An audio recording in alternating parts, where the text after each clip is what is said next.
Capítulo 7. Ser, estar ou parecer borderline. Tudo se assemelha, mas cada coisa tem seu lugar. Existe uma espécie de espectro borderline que varia em tons e matizes, que vão desde o jeito de estar, parecer ou ser border. Antes de começar este capítulo, devemos recorrer a um passado, não tão recente em relação à vida de cada indivíduo, mas muito próximo se pensarmos em termos de espécie humana. Indiscutivelmente, somos animais com certo grau de sofisticação. No entanto, nosso cérebro, como o conhecemos hoje na forma Homo sapiens, é um órgão em plena evolução, pois ele só completou 100 mil anos há pouco tempo. Parece muito, mas se compararmos aos dinossauros que habitaram nosso planeta por 160 milhões de anos, concluiremos, sem qualquer esforço mental, que nossa estrutura cérebro-mental ainda se encontra em plena infância na história evolucionária das espécies. Portanto, nosso cérebro ainda é uma obra em andamento e, como tal, está sujeito a adaptações e mudanças que o próprio processo evolutivo trará, algumas positivas e outras nem tanto assim. Como se não bastasse nossa condição de animais submetidos às regras universais da evolução, ainda somos submetidos a diversas transformações biológicas durante todo o processo de desenvolvimento individual, que se inicia no momento exato de nossa concepção, ou seja, aquela fração de tempo em que o espermatozoide e o óvulo se encontram e acionam a cascata irreversível da construção de um indivíduo. No momento da concepção, diferenças minúsculas na passagem de todo o material genético materno e paterno para o novo ser podem gerar e resultar em significativas diferenças no desenvolvimento final do complexo cérebro-mente de cada pessoa. Durante o crescimento do feto dentro do útero materno, milhares de alterações biológicas podem ocorrer, devido a mudanças hormonais, alimentação, viroses, uso de drogas, tabagismo, situações de estresse agudas ou prolongadas, etc. E todas poderão gerar diferenças importantes no funcionamento cerebral futuro de cada indivíduo. Além dessas barreiras, nosso cérebro passa por mais dois grandes desafios em fase bem precoce. A primeira acontece antes do nascimento, em média de 1 a 2 meses. O cérebro do feto passa por um complexo processo de migração neural, isto é, milhões de neurônios são realocados para fortalecer áreas nobres que serão mais exigidas na fase pós-útero. Depois, logo após o nascimento, inicia-se um processo de lapidação neural, que reduz o número de células cerebrais. Não sabemos a razão exata dessas mudanças, mas o fato é que elas acontecem e nos expõem a toda a complexidade do desenvolvimento cerebral até os primeiros meses de vida de um bebê. Os desafios cerebrais não terminam depois dos primeiros meses do nascimento. Na realidade, a saga está apenas começando e pode ser escrita e reescrita inúmeras vezes durante toda a vida. Uma das mais valiosas verdades da história de cada um de nós é que a biologia cerebral, inclua-se aqui a bioquímica e a plasticidade, não é plenamente determinada no nascimento. Ela se desenvolve também em resposta ao ambiente em que se encontrará ao nosso redor. Isso significa que experiências vitais positivas ou dolorosas deixam suas marcas não somente em nossas almas, mas em nossa função cerebral. Por tudo que foi visto até aqui, é possível afirmar que, seja por motivos inatos, evolução da espécie, transmissão genética, processos cerebrais de ajustes intrauterino e na fase do recém-nascimento, seja pelos inevitáveis desgastes e traumas da vida, todos podemos ter fraquezas ou disfunções mentais. A neuropsiquiatria, apoiada nos avanços da neurociência, está descobrindo que grande parte do que julgávamos dever à má educação ou a traumas infantis, na verdade sofre profunda influência da genética, da estrutura e da neuroquímica de nossos cérebros. Há quase um século, Sigmund Freud afirmou: toda pessoa só é normal na média. Seu ego aproxima-se do psicótico em uma ou outra parte, em maior ou menor extensão. Hoje, a neurociência prova que Freud estava certo. Provavelmente, inexiste a pessoa normal, no sentido de ter um cérebro perfeito em que cada região e função se harmonizem de forma igualitária. Esse cérebro perfeito talvez seja uma impossibilidade lógica. Uma pessoa genial ou muito talentosa em determinada área de conhecimento ou habilidade se desenvolve como resultado de déficits ou fraquezas em outra. Um gênio em matemática ou física em geral apresenta poucas aptidões linguísticas ou habilidades sociais. De certa forma, pagamos pelo nosso talento, tanto cognitivo quanto emocional, com perdas relativas em funções mentais. É o velho ditado popular: não se pode ter tudo na vida. E isso não é necessariamente ruim se soubermos tirar o máximo de benefícios de nossos talentos e, ao mesmo tempo, administrarmos nossas limitações e seus efeitos desfavoráveis. Transtornos sérios e suas formas mais brandas ou atitudes pontuais. Diante da complexidade da formação e do desenvolvimento cerebral, fica evidente o quão difícil é o estabelecimento de um diagnóstico psiquiátrico em todas as suas nuances. Muitas pessoas leigas costumam consultar tabelas de sintomas ou realizar testes empíricos em busca de respostas para suas angústias e seus desconfortos vitais, incorrendo em erros. Quando nos deparamos com transtornos sérios e graves, nos quais os sintomas são mais perceptíveis em intensidade e em quantidade, a situação fica mais simples em termos de diagnóstico, pois os critérios estabelecidos pelos manuais da Associação de Psiquiatria Americana ou da Organização Mundial de Saúde são plenamente preenchidos. Dessa maneira, o diagnóstico é estabelecido de forma inequívoca. Isso vale para todas as alterações do comportamento humano, uma vez que a diferença entre o diagnóstico clássico e francamente disfuncional ocorre de forma quantitativa e não qualitativa, como a maioria de nós poderia supor. Trocando em miúdos, poderíamos afirmar que a maioria das pessoas apresenta algumas características de transtornos mentais bem estabelecidos, mas não em quantidade e intensidade para receberem um diagnóstico preciso. Em relação ao transtorno de personalidade borderline, muitas dúvidas podem ocorrer quando observamos os diversos sintomas afetivos, comportamentais e mesmo cognitivos que essas pessoas costumam apresentar. Ao ler o capítulo 2, onde uma visão mais detalhada desses sintomas é apresentado, muitos podem se sentir confusos a se fazer as seguintes perguntas: será que meu ciúme exacerbado me faz um border? Será que aquele amigo tão instável e dado a explosões de raiva repentinas é borderline? Esses questionamentos são naturais e costumam surgir quando percebemos que nós mesmos ou alguém de nosso círculo de convivência íntima se encaixa bem em algumas características descritas no transtorno de personalidade borderline, mas não em sua maioria. Em alguns casos, inclusive, uma ou outra característica pode ser vista como o contrário do comportamento observado em alguém ou percebido em si mesmo. O transtorno de personalidade borderline varia grandemente em intensidade, nas características e na forma como ele se manifesta. Isso sem deixar de considerar as variações típicas das faixas etárias, como observamos nas crianças e nos adolescentes. Podemos afirmar que existe uma espécie de espectro borderline que varia em tons e matizes, que vão desde o jeito de estar, parecer ou ser border. Estar border. O estar border pode ser facilmente compreendido por qualquer um de nós que já sofreu a dor de um amor desfeito. Nessas horas de frustração afetiva, as pessoas tendem a apresentar humor instável e depressivo, ter acessos de saudade, raiva, mágoa, sentimentos autodepreciativos, hipersensibilidade emocional e a sensação de que a vida não tem graça sem nosso amor perdido. É a clássica fossa, dor de cotovelo ou deprê do pós-término. Nesse momento de vida, todos experimentam um estado border de ver e sentir a vida. É a fase do muita choradeira, muita vontade de ficar sem fazer nada, muita música triste, muito pensamento negativo, muita lembrança, muita saudade, muita dor. O estar border sempre se restringe a uma situação na qual nos sentimos rejeitados, fortemente frustrados ou estressados em demasia. Passado algum tempo, pouco em geral, tendemos a nos reorganizar e seguir em frente. Um exemplo de uma pessoa em estado border pode ser visto no depoimento de Rosângela, jornalista, 27 anos. Depois de 2 anos vivendo com Carlos, descobri que ele me traiu. Não sabia como agir diante de uma situação que jamais imaginei passar. Considerava nossa relação estável. Tantas vezes trocamos afetos verdadeiros e juras de amor eterno. Chorei, gritei, expulsei ele de casa, acabou. Foram cenas patéticas. Passei meses sem conseguir me concentrar em nada, chorava todos os dias, ligava para ele, pedia para voltar, batia o telefone, bebia para esquecer, alugava os ouvidos dos amigos.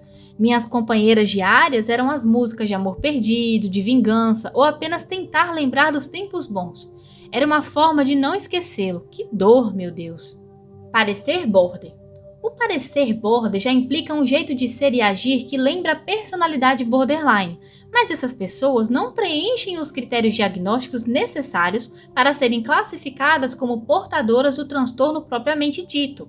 Elas apresentam, inequivocamente, alguns sintomas característicos do transtorno ou, ainda, vários deles.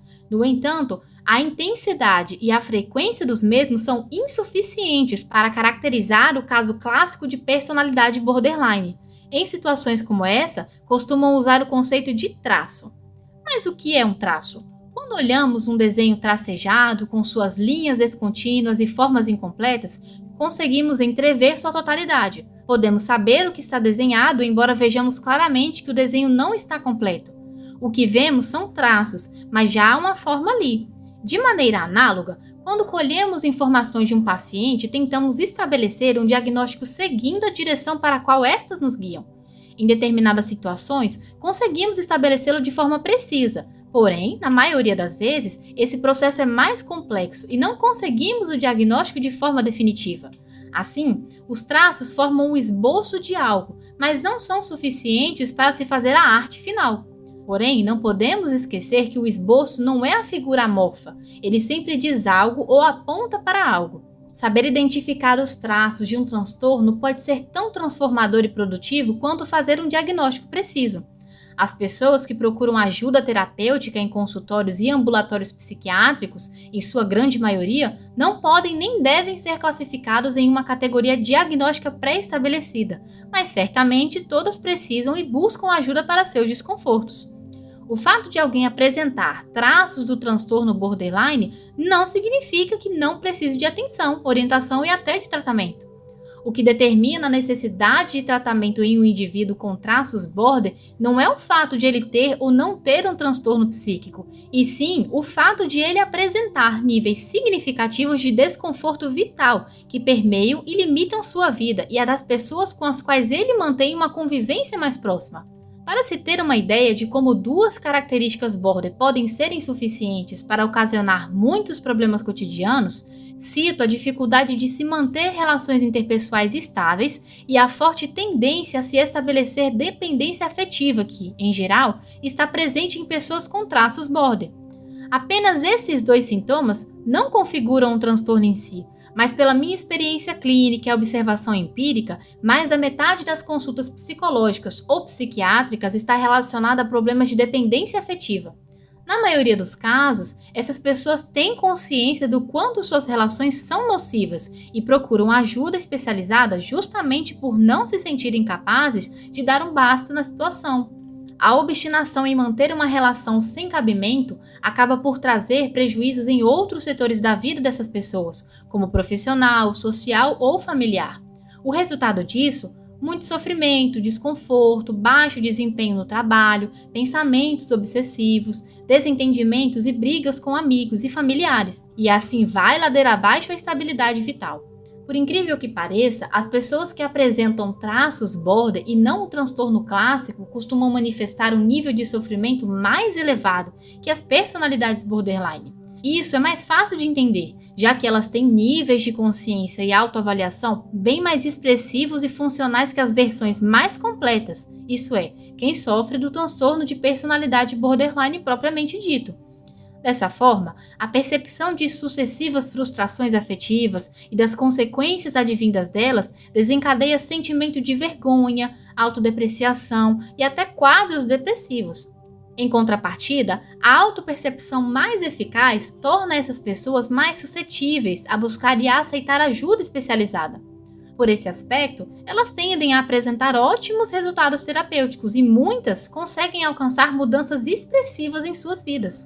Esse comportamento pode ser observado no depoimento de Sandra, uma empresária bem-sucedida de 32 anos, que me procurou depois de muito tempo de sofrimento com seu parceiro.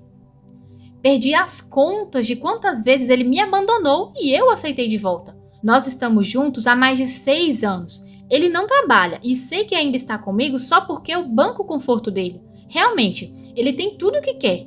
Roupas, relógio, carro, moto, tudo. Nos 2 primeiros anos, a relação era um mar de rosas, mas depois eu percebi que ele foi se afastando, namorando outras mulheres, me envergonhando na frente de outras pessoas. Já me humilhei demais, não sei o que fazer, minha autoestima está no pé. Sou ciumenta, reconheço. Nossas brigas são intermináveis e mesmo sabendo que ele não me ama, ainda prefiro viver assim do que ficar longe dele. Isso não pode ser normal. Como me livrar desse vício, doutora? Ser border. Sobre essa questão, não há muito o que descrever aqui, pois ser border é o mesmo que ter o transtorno de personalidade borderline, já detalhadamente apresentado e exemplificado no capítulo 2. Um pouco mais sobre o traço border, o lado quente do ser.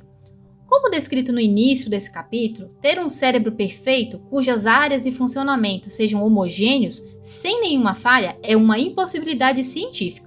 De certa forma, essa realidade de normalidade, de ser imperfeito, faz com que cada cérebro apresente seus déficits e também seus superávites. É comum e até previsível nos depararmos com pessoas que, embora não apresentem nenhuma forma desenvolvida ou explicitamente manifesta de algum transtorno mental, tenham traços de um ou outro transtorno. No que tange à personalidade borderline, traços leves ou até moderados poderiam, de alguma forma, dotar o indivíduo de certas habilidades singulares, como uma hipersensibilidade artística expressa em cantos, letras, melodias, pinturas, poesias, escritas ficcionais, interpretações de personagens diversos, oratórias contagiantes e entusiasmadas, retóricas desafiantes. É absolutamente compreensível a facilidade artística dessas pessoas, já que possuem uma verdadeira ebulição emocional, repleta de sentimentos e sensações e, ao mesmo tempo, apresentam uma autoimagem e uma identidade muito frágeis e inconstantes. Uma matemática simples pode resumir essa situação. Emoções diversas e intensas, mais identidade flutuante e por vezes inexistente, é igual a elevado poder de ser veículo de variadas manifestações artísticas. É bastante comum admirarmos o trabalho de artistas com esse traço de personalidade. Eles conseguem nos despertar emoções tão profundas e intensas que vê-los em ação é como entrar em contato com sentimentos e sensações que só nos é possível imaginar, pois temos grandes dificuldades em vivenciá-los no dia a dia. A arte produzida dessa forma nos faz transcender o senso comum e, nesse aspecto, o traço border é imbatível. Determinados atores, por exemplo, necessitam de um papel e roteiros traçados, não somente para exercer suas habilidades inatas de forma plena, mas especialmente para que suas vidas ganhem mais sentido. Na ficção, eles representam e vivenciam intensamente uma história na qual há começo, meio e fim, algo que muitas vezes não encontram em suas vidas reais, em função de suas identidades fluidas. Cada personagem acaba por se tornar a razão de sua existência e com objetivos, roteiro, estabelecidos. Quando me refiro a esse aspecto interessante no traço border, não concluo em absoluto os border legítimos, isso é, aqueles que têm o transtorno clássico. Estes também possuem essa tendência artística, até em graus mais elevados.